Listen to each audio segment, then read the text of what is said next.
Good day mga ka-sounds, welcome back na naman sa ating panibagong video ngayon. Sa mga hindi pa nakakilala sa akin, ako pala si Henry. Sa mga ka-sounds, meron na naman tayo ditong bagong dating na LED par ng Big Dipper. No? So ito siya, full colors ito mga ka-sounds. So yung model nito is yung ating LPC 007 Plus. Yan yung kanyang model dito. Ngayon bali i-unbox natin ito. Napakita ko na rin ito sa TikTok account natin, tapos sa Facebook page. So sa YouTube hindi ko pa ito na-upload dito. Bali gawa natin siya ng video exclusive para dito sa YouTube channel natin. So ulitin ko no, LPC 007 Plus RGB na full colors. Bali i-connect natin ito sa sa DMX controller natin na 512 dito. So ngayon i-open lang natin siya sa box. So okay naman sa TikTok ko ito pala na order. Sa mga gusto pala mag-order nito, punta lamang kayo sa TikTok account ko na Battle Paupas Sound System. Hanapin nyo yung video natin dito sa LPC 007 Plus.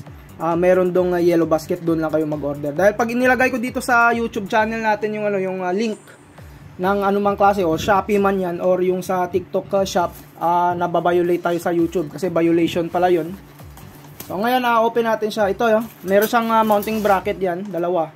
Yan yung pang kabit ninyo sa mga trusses kung isasabit ninyo or sa light stand. Tapos yung kanyang mismo dito. Tanggalin pa pala natin ito. Ito yung kanyang saksakan pala, removable yan. Tapos naka 3 pin siya. Tanggalin natin yung kanyang ilaw. Tapos ito siya Saka yung lock niya pala dito. Ayan, ito yung lock niya. Tanggalin ko lang sa plastic niya. So ito yung ating yung ating Big Dipper na LP007. So okay naman yung mga ilaw na ito, napakaliwanag. Ito pala yung control panel ng ating LPC007 Plus natin. Ayan, makikita nyo parehas lang naman sa mga nauna nating mga LED par dito. Menu up, down, enter, tapos monitor niya DMX out, DMX in, tapos saksakan niya sa 220. Ito naman yung harapan niya. Yung harap naman nito is bali 60 bulb.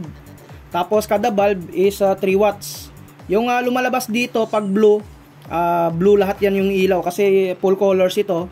Bali RGB ito, wala itong kulay white, red, green, blue lamang.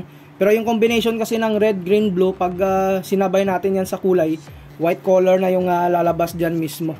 Ngayon isasaksak natin ito sa DMX controller para makita ninyo yung kulay ng ating LED par na ito na full colors. So ulitin ko lang ito yung ating Big Dipper LPC 007 Plus. So ito siya mga ka-sounds, kinabit ko na yung kanyang mounting bracket dito. Tapos susubukan natin siyang pailawan. Nakakonect yan sa DMX mga ka-sounds. Ngayon i-on lang natin yung kulay red. Kung makikita ninyo pag red yung kulay, lahat iilaw yan ng red. Tapos dito naman sa green, yan, lahat naman iilaw ng green. Dito naman sa blue, yan, lahat iilaw ng blue yan.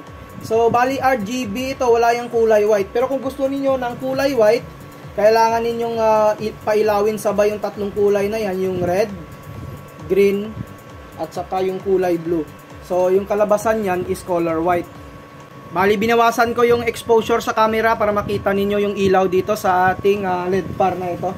So, kulay white yan mga ka-sounds. Ngayon, bawasan natin yung kulay. So, yan yung kulay red. Ito naman yung kulay green. Tapos, ito naman yung kulay blue. Pwede rin tayo dito mag-color combination kung gusto niyo. So, yan. Red and blue, pink. Yan. Tapos, yung kulay violet. Yan. Pink, violet. Tapos, kung gusto niyo naman yung red and green, yellow. Warm light. Pwede kayong gumawa ng mga yellow or orange. Yan. Orange ito mga idol. Yan. So, makita nyo, kulay orange yan. Bawasan natin exposure para makita nyo. Ayan. Color combination yan, orange.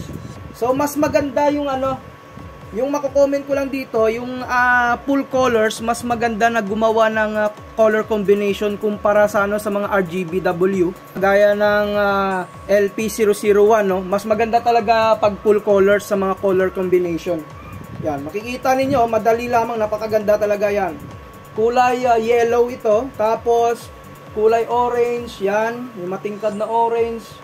Pwede tayong gumawa ng warm, yung mga warm na na mga na ilaw, no, yan. Makokontrol nyo talaga sa DMX mga lods. Maganda yung ano, yung full colors. Pag sa ano yan ha, pag nagla-light kayo ng stage ha. Pero depende naman sa inyo kung ano yung gusto ninyo. Pero para sa akin, pag sa stage lighting, maganda yung ano, yung full colors na ito. Sa mga kasals, no, yung ma-advise ko rin dito, halimbawa, kung meron na kayong LPC 007, mas maganda na kung gusto nyo paresan, same lang din sa kanya yung LPC 007. Kasi pag was na LP001 yung partner nito, mahirap siyang i-control sa DMX. Okay siya sa D001, pero mas maganda talaga na pag LPC 007, kailangan na same lang yung ano, yung i-partner ninyo sa ganitong klaseng LED par. Pag LP001 naman, same lang din yung i-partner ninyo.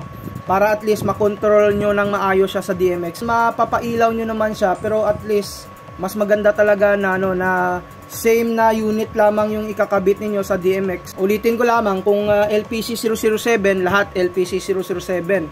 Pag LP001, lahat LP001. So, yun nga mga kasals yung ating video topic dito sa LP007 Plus. No? Pinakita ko lamang sa inyo kung gaano kaganda yung ganitong ilaw natin. So hanggang dito na lang muna yung video natin. Sa mga bago nag-subscribe, huwag niyong kalimutan na i-hit yung notification bell button para sa mga video updates natin na i-upload. Maraming salamat mga kasounds.